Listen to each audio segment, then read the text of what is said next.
So it's been exactly 48 hours since the last video, and 48 hours since I've soaked my dwarf kale seeds, and a few of them have already started to germinate. So I'll leave those in there for another day or two. Then I'll put them into a 6-cell tray like the one you see here. Now the collards that are in the front are the plants that were in the raised bed that I told you I would dig up, and the smaller ones in the back are all extras. I've also decided to remove all of the collard greens from my raised beds. As you can see, they show no signs of shock. Now usually when the plant goes into shock, it wilts like the one you see here. But these are just leaves that I harvested that I'll be cooking later.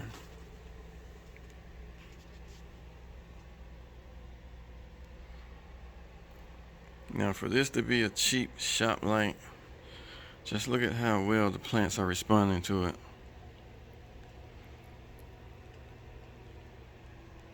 Now this right here is a Meyer lemon,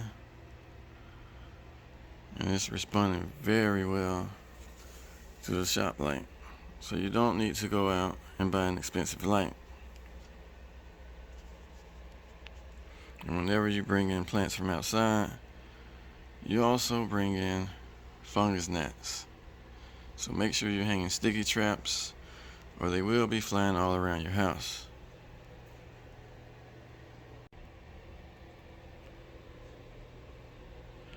So what I'll be doing today is harvesting leaves from the broccoli and the collards,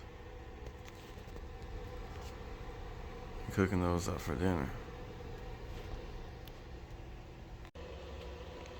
So these are the brassicas that I decided to bring indoors.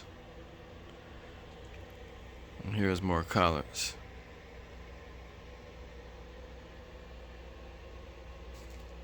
So I'll be harvesting most of the leaves from the broccoli and the bigger leaves from my collards, and cooking those up later. But I'll give you guys an update as soon as the weather clears. Alright y'all, so it's been 8 days since I've started my seeds, and most of the leafy greens have sprouted. And the last thing to come up was my dwarf kale here, as you can see. But I have plenty of mustard greens, and they're already growing their first set of leaves. I also have plenty of turnips. So what I'll be doing today is planting the dwarf kale that I soaked in the water. Now for anyone that's starting seeds, you want to make sure that your lights are at least 4 to 6 inches away from your new seedlings. If not, they're going to be long and leggy, and long and leggy seedlings are more prone to breaking. Now whenever you bring in plants from outdoors, without sterilizing the soil, you also bring in fungus gnats. And there's plenty of them flying around. Now if you take a look at my 2 traps here, this is just 8 days worth of gnats. And there's still plenty flying around if you look closely at the lights here. So everything here will be going outside, and I'll be getting rid of these bugs today. And as far as my new seedlings, these will stay indoors. I'll also be going over the top of the soil with this hydrogen peroxide. And what that does is kill any larvae that the fungus gnats have left behind.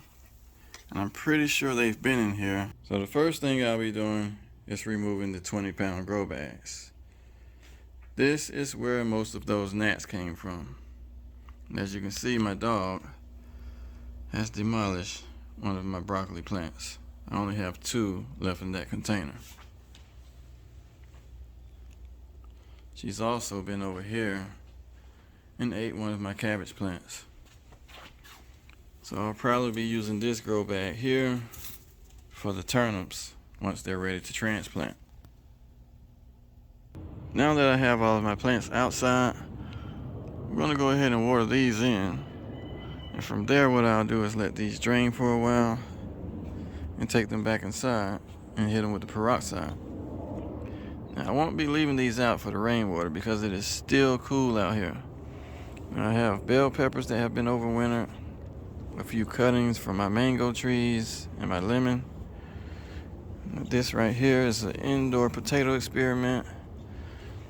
I have a sweet potato slip that I saved from last year. That way I don't have to buy new ones. And this is one of my smallest mango trees. And right here we have a Meyer lemon. Now the bigger mango trees are the ones that you see here. And these were started by a 2-year-old. So now what I'm going to do is take you all down to the bottom, and we're going to see how the cabbage, broccoli, and collards came out.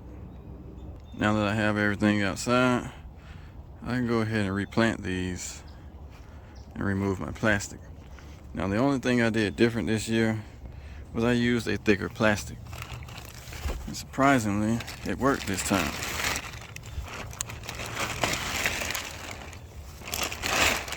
As you can see, my cabbage plants are still alive. So using thicker plastic did the job for me this year. But this particular bed here has 2 layers of the thick plastic, and this one has 1. So let's see what we got here.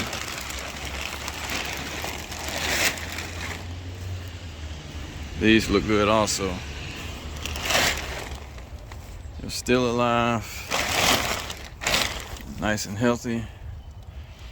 They're also ready for this good rainwater we got coming. So I'm going to go ahead and replant these. But before I end the video, I'm going to give you guys a closer look because these plants have gotten bigger since I pulled them up.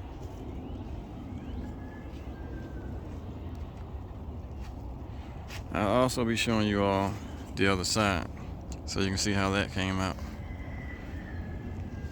Now for anyone that's planning transplants, I'll show you a little trick here. What you want to do is make you a hole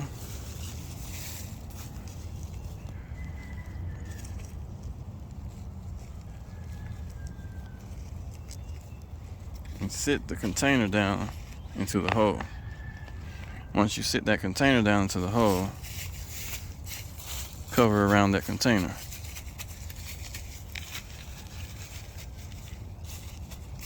And pat it down firmly.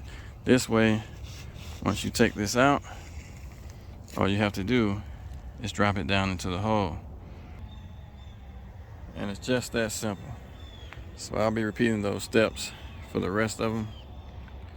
But right now, what I'm going to do is head over to the other side and see how those came out. Now over here up against the gate, I covered these with my 5-gallon buckets that you see with the bricks on top. And they came out good also. But we do have a few spots on the leaves. That could have been from them laying up against the plastic. So I'm going to go ahead and uncover these and see what we got here.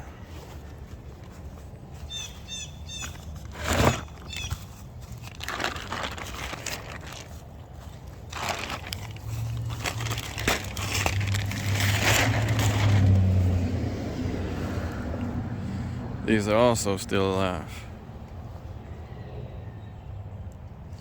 And they need water.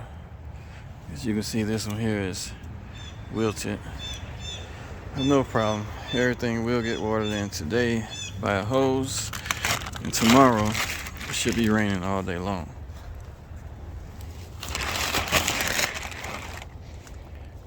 Now the broccoli plants don't look like they liked it very much. As you can see, these here are pretty much done. So I'll probably be removing these and replacing them with the other collard transplants that I have. Now let's check my cabbage.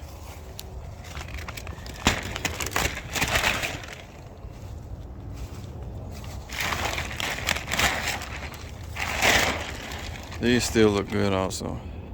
They've actually gotten bigger. Now once the weather clears up again and the rain has passed, I'll be going back and watering everything with fish fertilizer. And that's pretty much it for today's video, you guys. Always remember to plan your garden with your health in mind.